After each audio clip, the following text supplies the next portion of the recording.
देखिए, ये तो इस सवाल का जवाब तो बेहतर होगा कि कांग्रेस पार्टी के कोई प्रवक्ता या नेता बताएंगे। हम तो अपनी पार्टी की बात करेंगे। अब उनको कांग्रेस ने दिया है तो ज़रूर कांग्रेस ने कुछ देखा होगा पार्टी का हित, तभी वो कांग्रेस पार्टी में उनको अच्छा पद मिला है। अब हर लोगों का नज़रिया अलग अलग होता है देखने का। अब कोई किसी में अवगुण देख रहा है, कोई किसी में गुण देख रहा है, लेकिन किसी दूसरे पार्टी के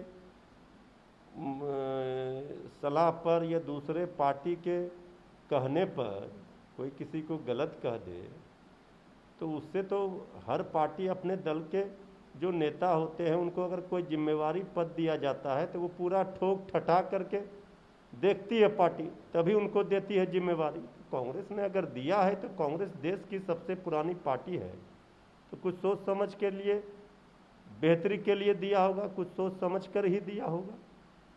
मिनिस्ट्री ऑफ एक्सटर्नल अफेयर्स की तरफ से, प्रवक्ता की तरफ से एक बयान आया है कि एमईए भारत में टीकों के स्थानीय निर्माण के लिए फाइजर, J&J, मॉडर्ना से बातचीत कर रही है। देखिए, जिस रफ्तार के साथ कोरोना के दूसरे लहर ने कहर बरपाया और जो वैक्सीनेशन सबसे बड़ा हथियार है कोरोना के खिलाफ जंग में, तो अब कहीं न कहीं सरकार की, केंद्र की सरकार की चूक वैक्सीन के नीति पर हुई है, इस बात से कोई इनकार नहीं कर सकता।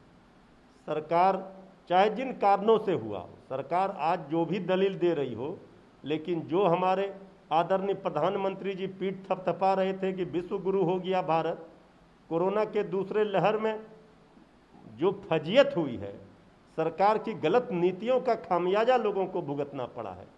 तो वैक्सीनेशन को लेकर के जो दावे किए जा रहे हैं, बेहतर होगा कि जल्द से जल्द देशवासियों को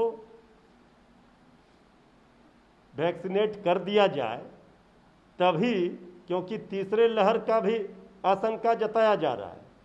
इसके पहले जितना जल्दी हो सके, हम तो बिहार का ही बात कर रहे हैं, बिहार में भी देख लीजिए वैक्सीनेशन जिस गति से हो रहा है, इसमें तो आज एक्सप्रेस रवाना कर दिया गया, टीका एक्सप्रेस। टीका है ही नहीं था, अब कौन एक्सप्रेस रवाना कर रहे हैं। उसी तरह केंद्र सरकार की ओर से, बाकी एजेंसियों की ओर से लगातार बयान आते हैं कि ये हो जाएगा, वो हो जाएगा।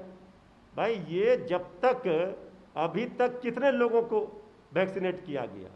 जो रफ्तार है, आप जागरूक भी नहीं कर रहे हैं। बहुत जगह शिकायत मिल रही है, जो गरीब बस्ती है, दलित बस्ती है, वहाँ लोग टीका लेने से इनकार कर रहे हैं। तो इन सारी चीज़ों को देखना पड़ेगा, और जो भी वैक्सीन और बहुत सारे जो कंपनी हैं, उन सभी लोगों को जल्द से जल्द अनुमति सरकार दे करके सब लोगों को वैक्सीनेट करे, और बच्चों के लिए भी जल्द से जल्द टीका उपलब्ध सरकार करावे, जिससे कि जो आने वाले तीसरे लहर की बात में बच्चों के लिए ज़्यादा खतरनाक बताया जा रहा है, उससे लोगों को राहत मिलेगी। बीजेपी के सांसद हैं गौतम गुप्ता,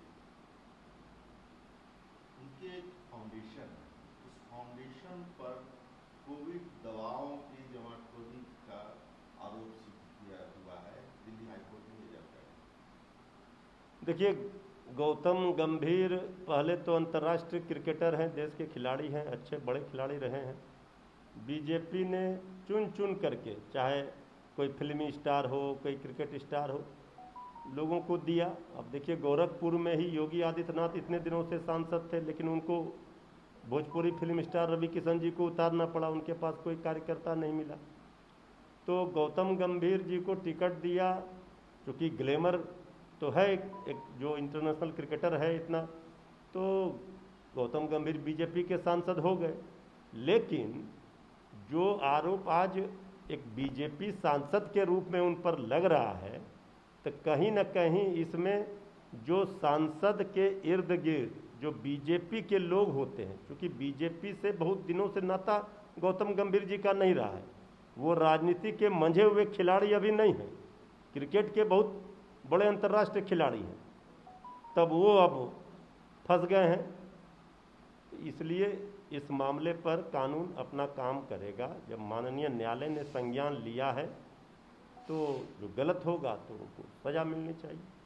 आरजेडी के सांसद हैं, राज्यसभा सांसद एडी सिंह, उनको फर्टिलाइजर स्कैम में ईडी ने गिरफ्तार कर लिया। देखिए, माननीय सांसद एडी सिंह जी को ईडी ने गिरफ्तार किया है। जिस मामले को लेकर के गिरफ्तार किया है उसकी ज़्यादा जानकारी हमें नहीं है, ये तो उनके वकील अपना पक्ष रखेंगे। लेकिन लगातार आप देख लीजिए, बंगाल हो, महाराष्ट्र हो, बिहार हो, जो जो केंद्र सरकार की नीतियों का विरोध करते हैं विपक्षी दलों के नेता, उनके ऊपर ईडी, सीबीआई, आईडी सभी एजेंसियों को लगा दिया जाता है परेशान करने के लिए। ये तो इनका ट्रैक रिकॉर्ड रहा, इस बात से कोई इनकार नहीं कर सकता। अगर एडी सिंह जी पर आप कर रहे हैं तो यहाँ भी बहुत तरह के घोटाले हुए हैं। सृजन घोटाले वाले का क्या हुआ अभी तक, कितना केस सीबीआई के अंदर चल रहा, अभी तक क्या हुआ परिणाम। तो ये दोहरा मापदंड नहीं होना चाहिए। इसीलिए हम लोगों की यही लड़ाई है। ठीक है कि आप आज केंद्रीय एजेंसियों के माध्यम से आप विपक्षी दल के नेताओं के ऊपर जो कर रहे हैं, इसका खामियाजा कल आपको भी भुगतना पड़ेगा। आज आप सत्ता में है, कल आप विपक्ष में रहिएगा। किसी की बपौती नहीं है सत्ता। ये माननीय आदरणीय अटल बिहारी वाजपेयी जी ने सदन में कहा था कि सत्ता आती रहती है, जाती रहती है, सरकारें आती रहेंगी, बदलती रहेंगी। ये देश रहना चाहिए, इसका संविधान बचना चाहिए, लोकतंत्र बचना चाहिए। लेकिन ये सरकार अभी कुछ ही दिन पहले बंगाल में क्या किया आपने देखा, वहाँ 4 मंत्री तृणमूल कांग्रेस के, उनके ऊपर सीबीआई को लगा दी। अगर जो मुख्य आरोपी था वो अगर बीजेपी में आ गया तो उनको क्लीन चिट सरकार ने दे दिया, उनके ऊपर कोई कार्रवाई नहीं। और जो बीजेपी से दूसरे दलों में रहता है, केंद्र सरकार की नीतियों का विरोध करता है, उनके ऊपर आप एजेंसियां लगा करके उनको प्रताड़ित करते हैं। तो ये सब ज़्यादा दिनों तक नहीं चलेगा। केंद्र सरकार खुद ब खुद आज जो स्थिति है, चारों ओर से फजियत हो रही है। केंद्र सरकार की नीतियों की भद्द पीट गई। महंगाई का सवाल, बेरोजगारी का सवाल, किसानों का सवाल, नौजवानों का सवाल, शिक्षा, स्वास्थ्य, सब और हाहाकार मचा है। अब तो गंगा माँ के गोद में भी लाशों के अंबार बिखरे पड़े, तो गंगा माँ को भी जो शुद्ध नहीं रख पाए, अब वो क्या करेंगे। लेकिन ये ऐसी कार्रवाई लोकतंत्र में नहीं होनी चाहिए। ठीक है, कोई गलत है, सत्ता पक्ष हो विपक्ष हो, आप सब पर कीजिए। लेकिन आज अगर यही सांसद जिस पर आप ईडी, सीबीआई, आईडी लगाते हैं, कल आपके यहाँ चला जाता है तो उनको आप क्लीन चिट दे देते हैं। बंगाल में इसका उदाहरण है। एमएलसी हैं भाजपा के टुन्ना पांडे, उन्होंने नीतीश कुमार को कहा है परिस्थितियों के मुख्यमंत्री हैं नीतीश कुमार, तीसरे नंबर की पार्टी के सीएम बन गए। उन्होंने बहुत बड़ा हमला नीतीश कुमार पे किया।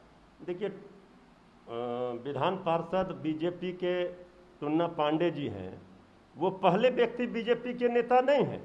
आप इसके पहले भी देखिए, बीजेपी के प्रदेश अध्यक्ष आदरणीय संजय जायसवाल जी ने आदरणीय मुख्यमंत्री नीतीश कुमार जी के फैसले पर सवाल खड़े किए हैं।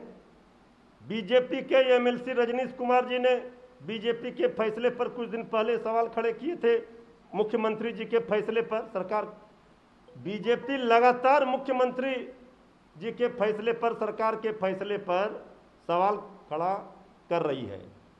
और अब आदरणीय नीतीश कुमार जी ने श्री उपेंद्र कुशवाहा जी को आगे कर दिया है बीजेपी पर हमला करने के लिए, उन्होंने मोर्चा थामा है। अब ये आखिर हो क्या रहा है? टुन्ना जी पांडे किसी बीजेपी नेता के सह पर ही ऐसा बोल सकते हैं? सीधे उन्होंने आदरणीय मुख्यमंत्री नीतीश कुमार जी को टारगेट किया है, बहुत सारी बातें कही है, उन्होंने हकीकत बयां किया है, सरकार को आईना दिखाया।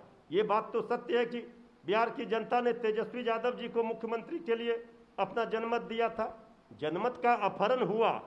यही बात आज कह रहे हैं टुन्ना जी पांडे, बीजेपी के एमएलसी, जो बात बिहार की जनता के जेहन में है लेकिन इस बात को सोचना पड़ेगा, यह अचंभित करने वाला बात है कि एनडीए में सहयोगी हैं जीतन बाबू मांझी जी, वो सीधे प्रधानमंत्री पर टारगेट करते हैं कि अगर वैक्सीनेशन के सर्टिफिकेट पर प्रधानमंत्री जी की तस्वीर है तो कोरोना से जिन लोगों की मौत हुई है डेथ सर्टिफिकेट पर भी उनकी तस्वीर होनी चाहिए। बड़ी बात है।